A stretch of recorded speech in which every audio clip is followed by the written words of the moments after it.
The witch hunts of Europe, silencing the sacred feminine. Between the 15th and 18th centuries, a shadow swept across Europe. It arrived with the ink of the Malleus Maleficarum, the hammer of witches. A book not of knowledge, but of accusation. One that labeled wisdom as wicked, healing as heresy, and intuition as evil. Tens of thousands of women were tortured and killed.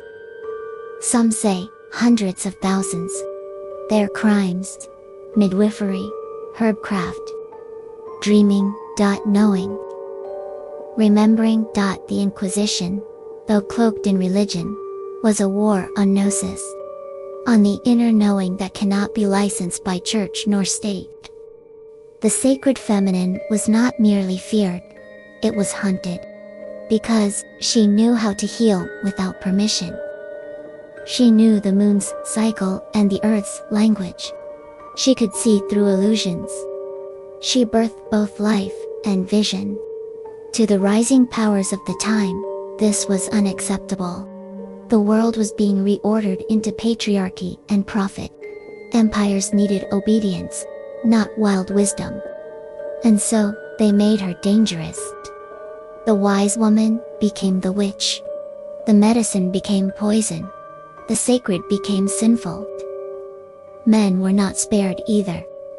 Those who danced with mystery, practiced alchemy, or honored the Divine Mother, were dragged to the stake alongside their sisters.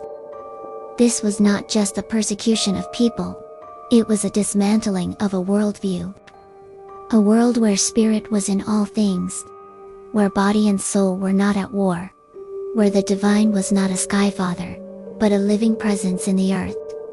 The echoes of these burnings live on, in the way women are still told to shrink, in the way intuition is mocked, in the way spirituality is feared and less sanitized.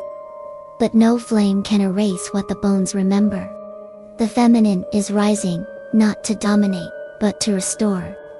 She returns in the dreams of daughters, in the courage of mothers, in the silence of survivors who remember their past lives as burned ones, as hunted ones, as healers who have come again to finish what was once interrupted.